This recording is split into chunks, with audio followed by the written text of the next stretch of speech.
Eu me chamo Claudemir da Silva, né? Nome em português. Nome indígena Itacã, significa pedra, né? Aquela pedra do rio. Eu tenho 43 anos, sou nascido de 1977, sou nascido lá em a terra indígena do Pinhalzinho, né? Perto de Tomazinas.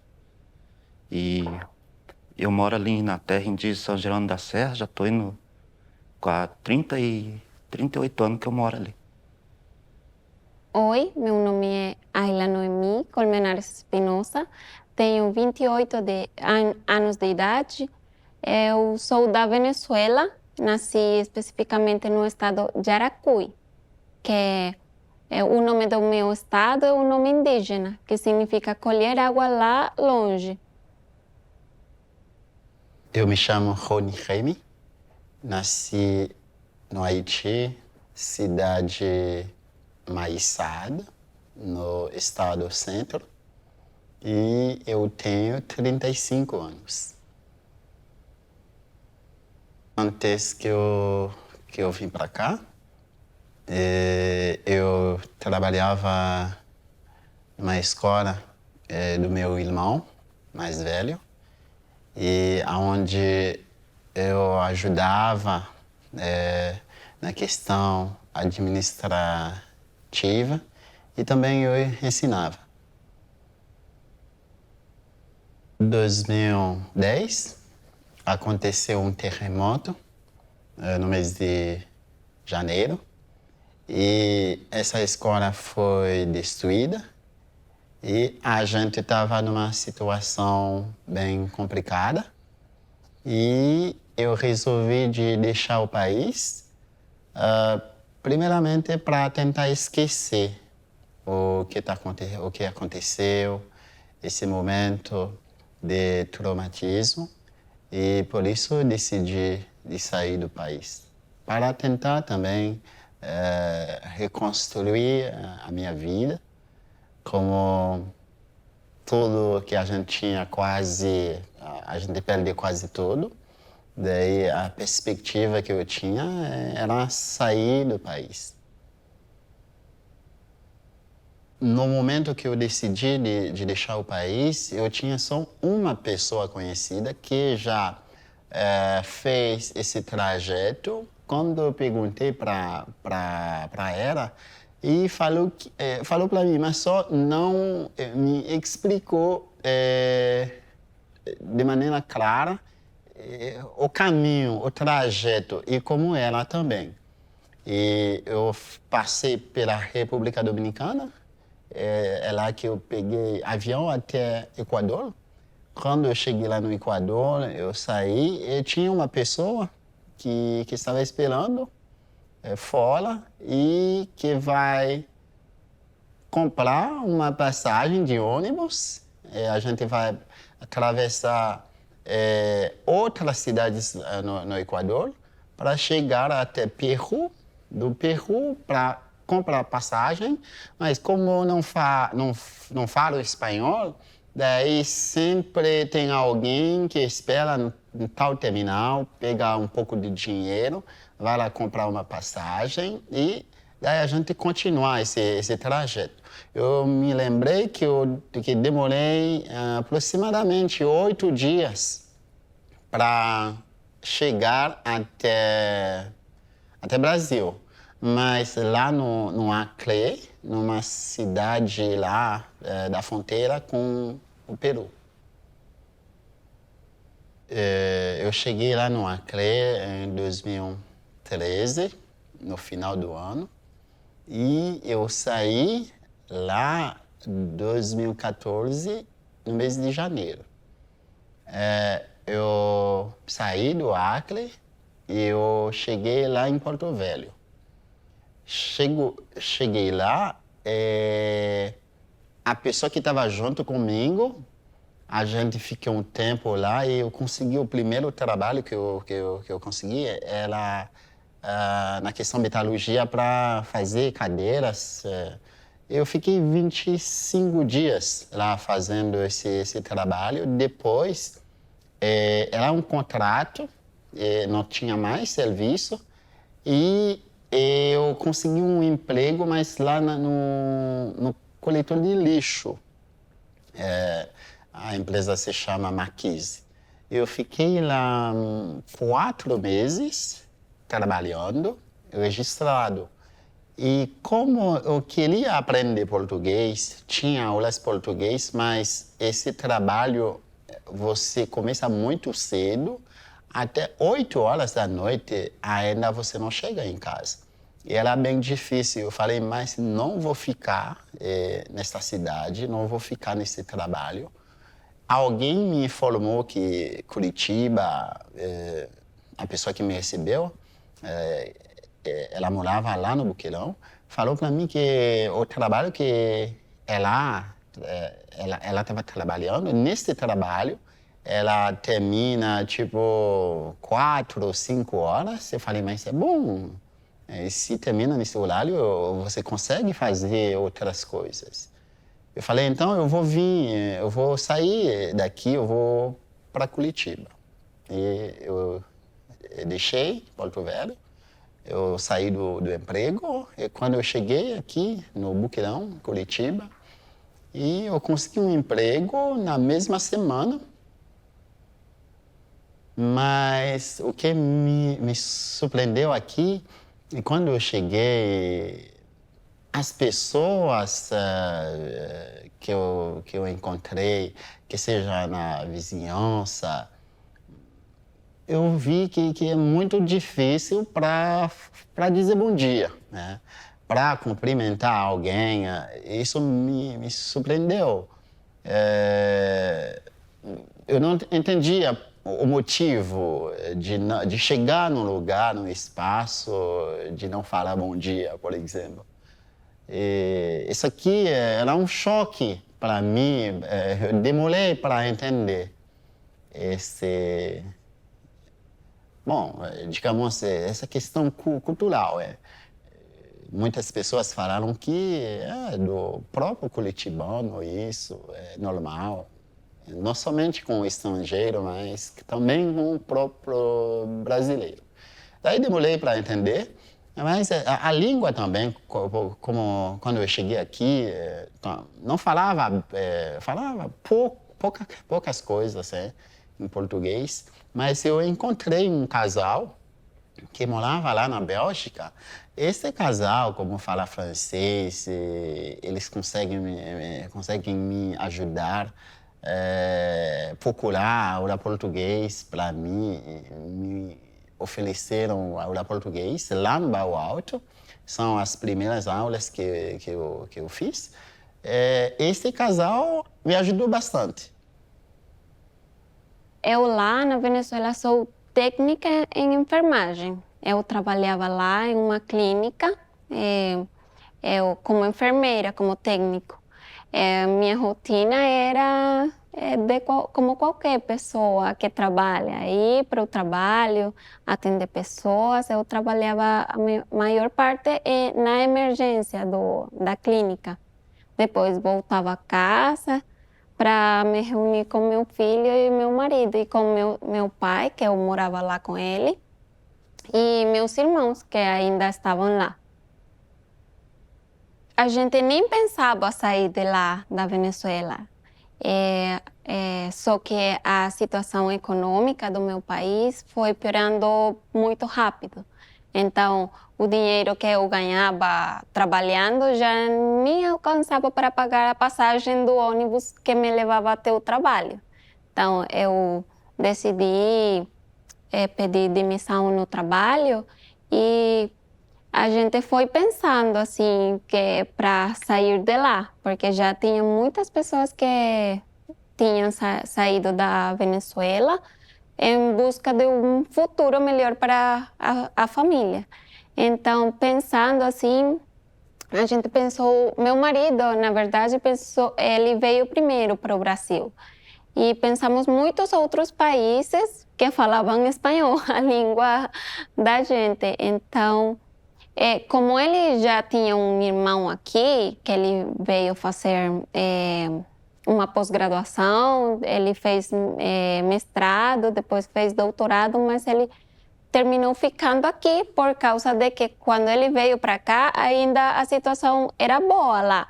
Só que ele estando aqui começou a piorar. Então, ele falou para meu marido, vem para cá, eu te ajudo. Então, assim, a gente pensou, você já tem uma ajuda, você tem onde chegar lá, onde ficar enquanto consegue um trabalho. Então, a gente tomou a decisão de vir para o Brasil. E ele veio em abril de 2018 e em novembro de 2018 eu e meu filho, vimos para cá para o Brasil. Eu saí da Venezuela em novembro de 2018. Eu tinha 26 anos e meu filho tinha 5 anos. Meu marido comprou uma passagem de avião desde Boa Vista para Curitiba. Só que para chegar a Boa Vista, eu precisava sair muitos dias antes da minha cidade. Então, a gente veio de ônibus até a fronteira com o Brasil, mas a verdade foi uma aventura. Foi bem difícil viajar com uma criança de 5 anos que ele não entendia porque a gente estava viajando. Apesar de que ele tinha muita saudade do seu pai, ele não sabia porque a gente tinha que viajar, deixar todas as coisas, porque a gente só viajou com uma mala de 10 quilos. Então, imaginem quanta coisa ficou lá. Comprei a passagem, mas então quando o ônibus ia sair,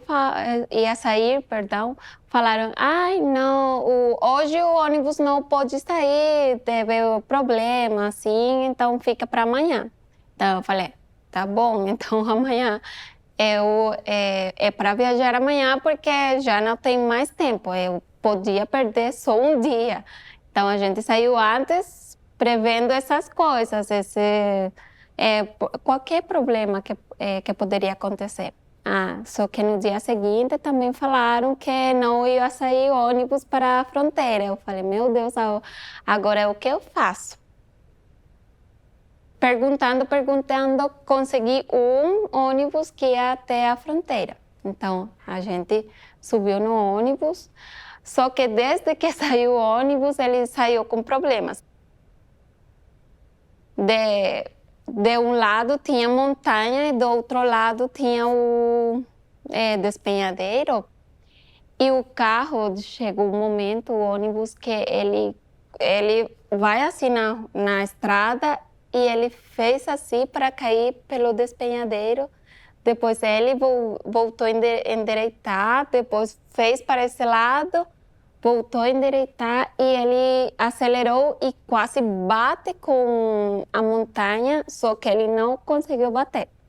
Então, a gente quase que morre, porque se ele conseguia cair do lado direito, a gente não tinha quem fazer parar a gente, porque a gente ia pelo despenhadeiro, imagina, 11 horas da noite, tudo escuro. Meu filho, ele estava dormindo e ele pergunta, eu comecei a chorar porque é uma experiência bem difícil. A gente pensou, eu vou morrer.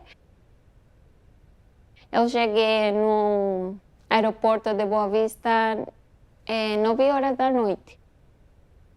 Até o dia seguinte, meio-dia, que eu já estava embarcando no avião para Curitiba. Eu cheguei em Curitiba dia 23, meia-noite. Até que tinha 7 meses sem ver meu marido e o meu filho sem ver seu pai. Então, aí foi que, chegando em Curitiba, que eu consegui dormir depois de 5 dias sem dormir. Como eu cheguei um dia sexta, para fazer toda a documentação, CPF, para depois ir na Polícia Federal, assim, eu esperei até segunda. Então, quando eu fui com meu cunhado, porque meu marido estava trabalhando, Nossa, eu vi uma cidade muito bonita, muito limpa, tranquila, com coisas que, por exemplo, o transporte público bem organizado. E eu olhava assim, eu falava, meu Deus, que bonito. E isso que não é a capital do país. E olha como é tudo. Imagina se fosse. E com respeito assim às pessoas, o trato foi bem tranquilo. As pessoas foram muito amáveis. Sempre tem a dizer que pessoas que trabalham, funcionários que trabalham em alguma coisa de atenção ao público são meio grossos, mas aqui não, apesar de que eu não conseguia me comunicar bem com eles, porque eu apenas tinha 3 dias em chegar aqui, mas eles me prestavam atenção para ver se conseguiam entender alguma coisa do que eu estava falando, para eles poderem me ajudar. Então, foi bem gostosa o recebimento desse tipo de pessoas, porque, por exemplo, o dono da casa onde a gente mora, ele foi, a verdade, ele recebeu muito bem a gente, ele é muito amável, a gente tem uma boa relação com ele. Lá no meu país, a gente costuma se cumprimentar com todo mundo, assim, a gente não conhece, a gente entra, por exemplo, no ônibus, no transporte público, a gente fala bom dia e todo mundo responde esses bom dia. Então, aqui, essa é uma das partes mais difíceis, que eu falei, bom, então eu não vou falar mais bom dia, porque eu chegava lá na faculdade, eu falava bom dia e ninguém respondia. Então, essa diferença a gente olha assim e fala, não, eles não falam bom dia, tá bom, então a gente não fala mais bom dia. Então, na época, né, do meu pai, né, ele sempre contava muito como que sobrevivia no mato, a vida deles, né, que nem ele sempre falava e chorava, né, que ele falava para nós que no mato ninguém era patrão de ninguém, ninguém mandava em ninguém, né, isso era tudo liberto. A própria natureza oferecia alimentações dos dia a dia deles, né, a terra era muito fértil, sabe, em questão de fruta, caça, pesca, né. Então eles tinham uma vida muito, digamos assim, muito especial, né, que não daria para trocar na vida que nós temos hoje. Daí às vezes ia enfraquecendo as frutas, né, a pesca ia ficando ruim, as caças, né. E daí eles ia caminhando, às vezes eles andavam até 6 meses para depois voltar no lugar que eles sobreviviam, né. E dali só que eles não iam o grupo tudo junto ali, reunia 2, 3, até 4 famílias e cada um pegava um rumo, sumia. Eles ficavam 6 meses sem se ver. Daí quando eles marcavam certinho, quando estava fértil de novo, tudo forte, as frutas, pesca e caça, eles retornavam naquele acampamento novamente. Aí vinha a comemoração deles, né? Que hoje nós temos a comemoração em dezembro, né? Então seria mais ou menos nesse porte, que daí se reunia andava durante 6 meses, depois voltava, daí ia fazer a festa deles, né? A comida típica, a bebida típica deles, né? Fazer os cânticos. E daí cada um ia contar, né? Como é que foi a trajetória deles, a andança, né? Se passou bem, se passou mal, se alguém faleceu, né? Então, eles contavam e daí à noite, daí ia ser os cânticos daí. Machapa, quarete chamada, mariva tapa, achqua. Mentira, chapa, achqua. Chapa, achqua. Pari chapa. Chajuva pa ariva, achqua. Meia área chua, chamang.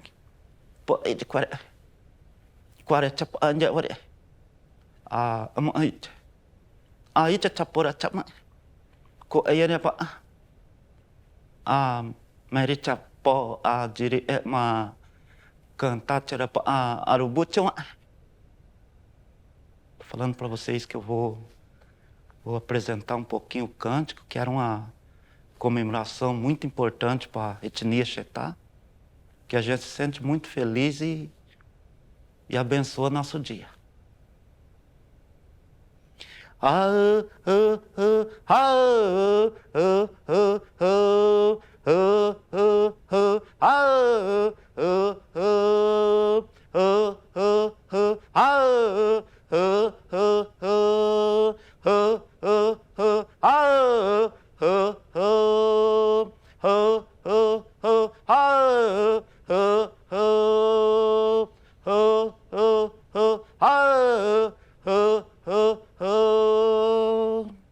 É esse o cântico. Esse é o nosso cântico dos festejos nossos. O cântico é semelhante ao voo do Arubu. Não sei se vocês já prestaram atenção nisso, que ele plana no ar e fica... Então, o cântico é baseado com o voo dele. Hoje eu estou fazendo letras na Universidade Federal do Paraná e eu estou estudando. Estou fazendo algumas disciplinas de uma forma remota neste momento. E mais a questão do ser professor, nunca teve essa oportunidade para exercer essa profissão.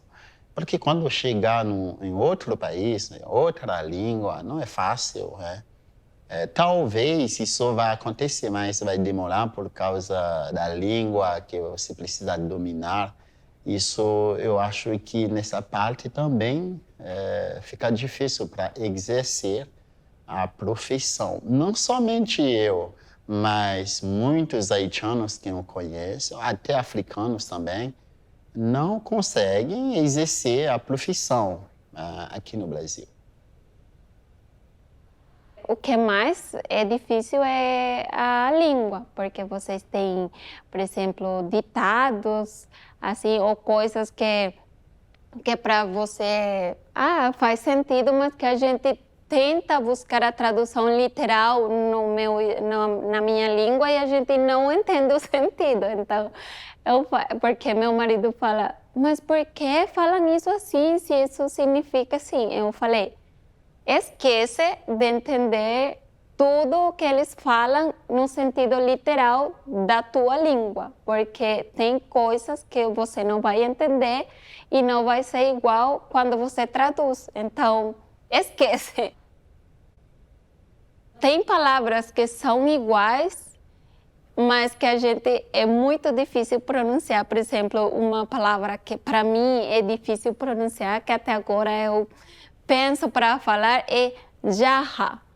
Porque ela está escrita igual que em espanhol, só que em espanhol a gente fala jarra. Então, falar jarra, eu tenho que pensar primeiro para conseguir falar, porque é bem difícil. Uma coisa que muitos brasileiros falaram, de nós haitianos, eles falaram que haitianos são unidos. O motivo é porque a gente sempre está junto para entender. E também se você tem um problema, por exemplo, se você... por exemplo, um haitiano tem problema, o outro ajuda. Daí, por isso, não encontra muitos haitianos na rua, dormindo na rua. Uma pessoa pode alugar um quarto e dentro desse quarto tem 4, 5 haitianos morando junto. Lá no Haiti tem discriminação, mas é uma discriminação que tem a ver com o nível social, econômico, nessa questão, mas não é tipo a questão da pele. Mas cheguei aqui é outra questão. Muitas pessoas falam isso também, eu li no jornal, cada dia uma situação que tem a ver com racismo. Eu sofri. Eu entrei numa farmácia para comprar uma coisa e o pessoal estava me olhando de um jeito ali, tinha uma segurança que estava atrás de mim, achando que era ladrão. Mas isso aqui, eu parei, olhei para ele durante pelo menos um minuto e depois eu continuei meu caminho. O que eu precisava dentro, eu peguei, eu fui na caixa e pá. Eu queria conversar com ele, mas só eu olhei e não falei nada. Eu acho que... Mas eu estava observando mais tempo, mais situações, para entender o motivo. Porque o ladrão, ser ladrão, não tem uma marca no rosto ou na pele, mas eu entendi também que é uma questão de ignorância, porque não dá para julgar uma pessoa considerando a cor da pele. Também eu não fiquei me preocupando com essa situação, porque eu acho que ficar pensando nisso vai atrapalhar o que eu deveria fazer. A minha esposa, ela se chama Waunise Sensir. Ela é uma pessoa também bem interessante, que acredita no futuro. Ela gosta de lutar, procura um futuro melhor. Ela chegou em 2016 e a gente se casou alguns dias depois. E agora a gente tem uma filha de 3 anos que traz muita alegria na família. A gente não quer que ela fique nessa limitação cultural, só a cultura onde ela nasceu, mas também o que é bom do nosso lado. Eu acho que é interessante que a gente passasse essa cultura, essa riqueza cultural para ela. Daí ela vai ter essas 2 culturas, mas a gente tenta falar com ela mais francês crioulo do que português. Porque a gente acha que português ela vai aprender sozinho na escola, quando ela vai brincar, enfim. Eu sinto mais falta da minha família, a verdade, do meu pai. Minha irmã mais velha ainda está lá com 2 filhos dela. Então, que eu sinto falta, sim, porque eu penso, nossa, eu estou me perdendo o crescimento dos meus sobrinhos. Dessa proximidade com minha família é o que eu sinto mais falta, a verdade. A gente não sente falta muito de ter uma casa, senão das pessoas que estão nessa casa. Não é teu país, são as pessoas que estão lá. Porque se você vai para outro país, mas se você sabe que você vai voltar para o seu, você não sente tanta saudade deles, mas a gente não sabe quando vai voltar. Isso é que te aperta o coração e te faz pensar mais neles. Meu presente agora eu estou estudando. Eu ainda estou fazendo a graduação de fisioterapia, porque eu entrei na federal por meio de um vestibular especial para migrantes. No futuro, eu espero terminar a faculdade, trabalhar. A gente não sabe ainda, a gente só pensa, vamos ver como se dá a situação lá, para ver se a gente pode voltar. Se a situação se faz mais difícil de conseguir um trabalho na sua área, assim, ou para mim, quando eu terminar a faculdade, é difícil conseguir trabalhar, a gente pensa em migrar de novo. Eu acho que a gente tem uma vida que está construindo aqui, que tem outra história também. Acho que mais para frente a gente vai ter muitas coisas para contar, né, para complementar esse momento. O meu pai sempre ele falou assim: rien pata, seulement la vie nous qui coûte. Isso quer dizer, nada é tarde, tipo, nunca é tarde, mas sempre é nossa vida que é curta.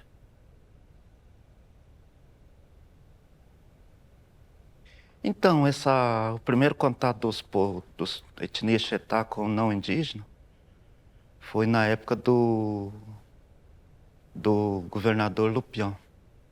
Foi a maior tragédia da vida dos povos Xetá.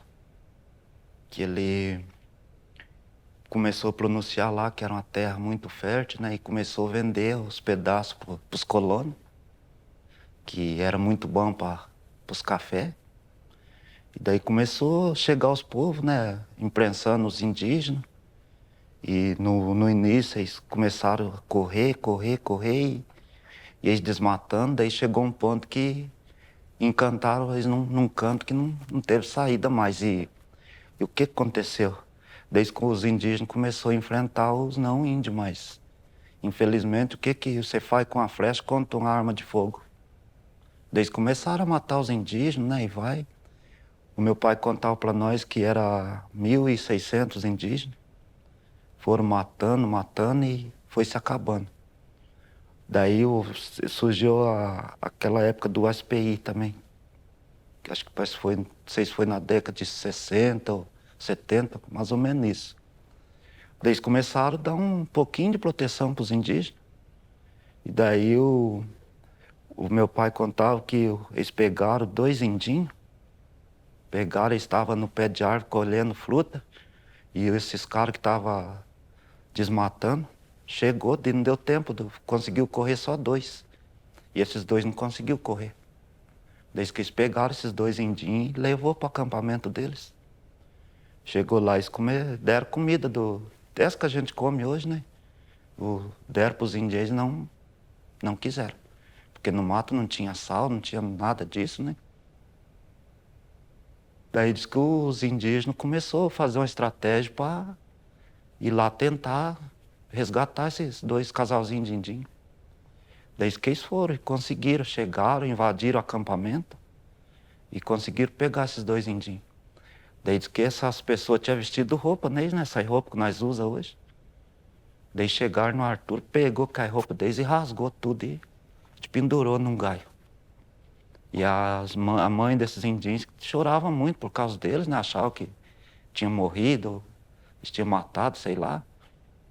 Daí que chegou com esse casalzinho de índio. A mãe deles veio correndo de encontro com eles. Quando chegou numa certa distância, ela recusou eles.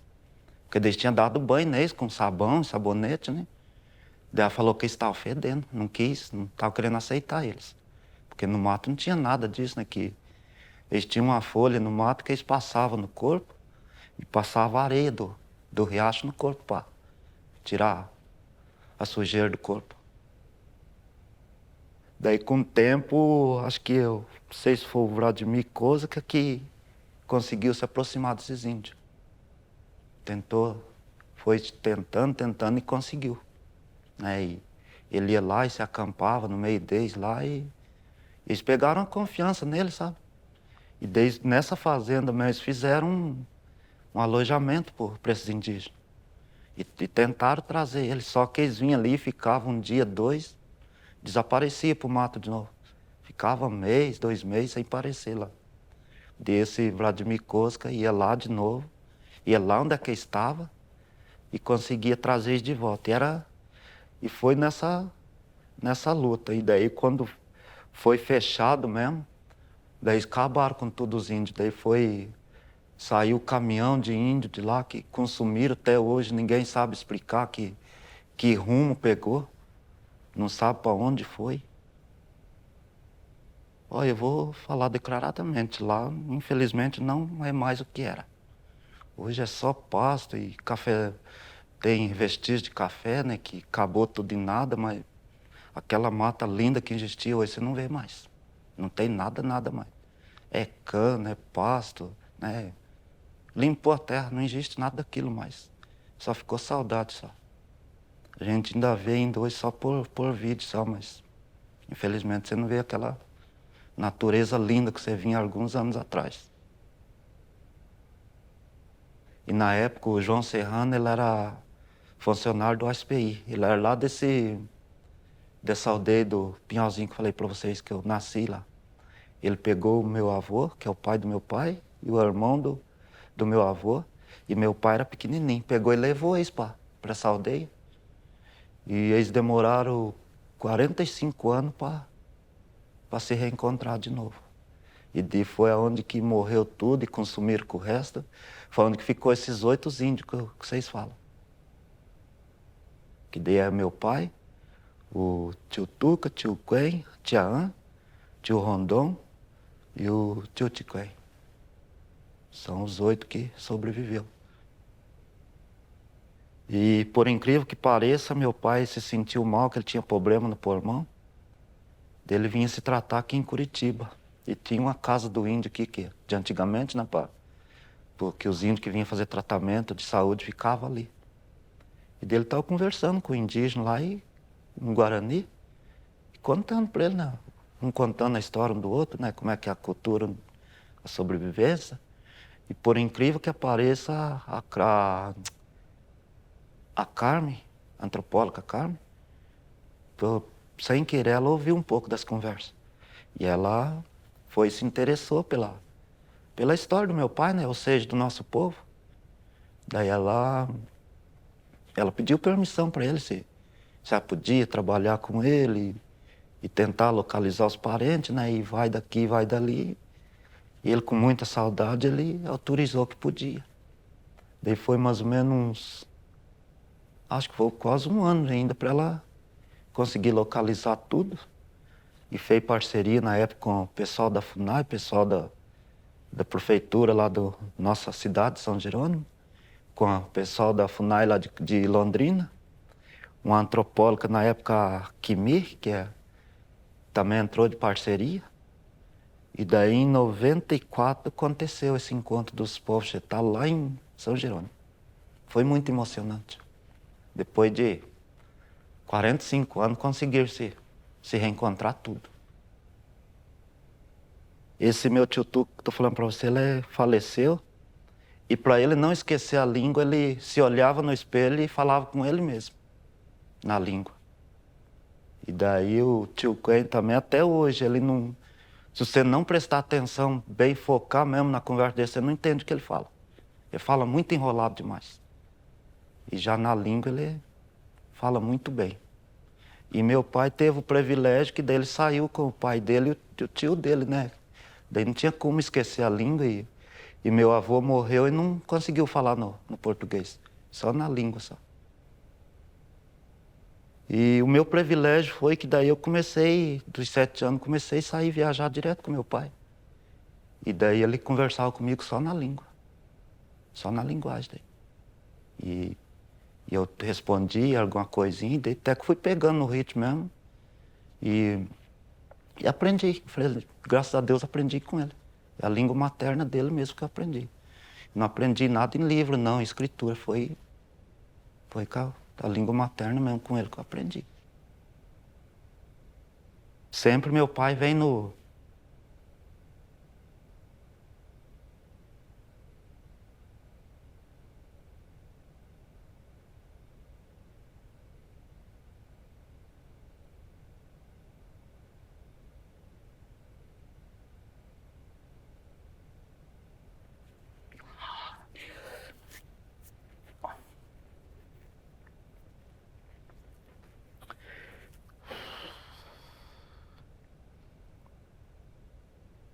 Sempre meu pai vem nos sonhos falar comigo.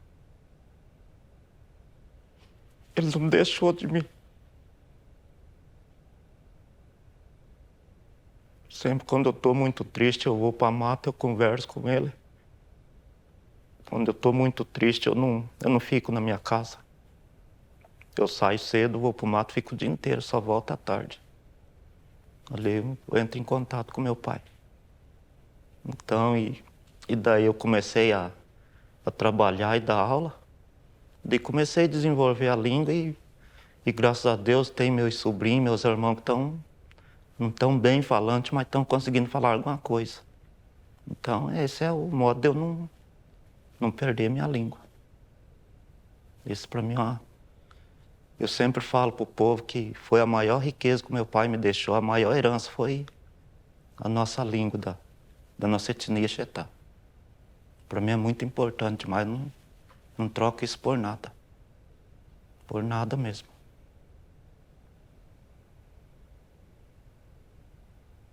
Eu tenho 5 filhos. Eu tenho... o nome dela em português é Adriele, é a minha filha mais velha. Na nossa língua é Ariocha. Ariocha. Ou seja, é um passarinhozinho amarelinho que tem no mato. Ele é bem pequenininho, esse passarinhozinho. Ele é ligeiro, que Deus o livre. Que nós brinca, né? Quando nós vamos pôr o nome nos nossos filhos, nos sobrinhos, né? Que hoje os recém-nascidos, tudo tem nome, sabe? A partir da hora que nasce, lógico que eles registram certinho, com o nome português, nós já vai lá e ponhamos o nome indígena. E que nem eu estava falando da minha filha, né? Que ela é muito, sabe? Muito espoleta demais. Daí eu pôs esse nome nela, desse passarinhozinho. Que ele é muito ligeiro demais. Pra você ver ele, você tem que ser ligeiro no olho, senão você não consegue ver ele. Mesmo hora que ele passa, que ele desaparece. E a segunda é a Andecreia, que é nome em português. E é Ariacha, é o nome dela. É um passarinho também. Ele é o Bentivim. Acho que vocês conhecem por Bentivim. Para nós chamamos desse nome. Que ele é bem calmão, e ela já é mais sossegada, né? E daí tem a Marcela, o nome dela é Apa-Aedia. É um saguizinho que tem no mato, aquele macaquinho pequenininho, que nós zoamos demais com ela, sabe? Eu peguei e põe esse nome nela. Então, e deu o nome nós pôr o nome nos filhos, nos sobrinhos, tudo de nome de bicho, sabe? E meu filho, que mora aqui em Curitiba, é Hararau. O nome dele em português é Claudeir. É rato, Hararau é rato. E a Beatriz é a minha caçula. O nome dela é Apiacha. É uma florzinha que tem nos penhascos. Uma florzinha bem cor-de-rosa, muito bonita essa flor. Eu pôs esse nome nela. Esse é o nome dos meus filhos na língua. A terra para nós a terra é vida, né, pro índio. A terra é vida, a mata é vida, tudo é vida para nós. E desde que seja de terra e rio, essa é a vida do índio. Isso é uma grande importância para nós, pro indígena, não só o Xetá, como todos, é a nossa riqueza.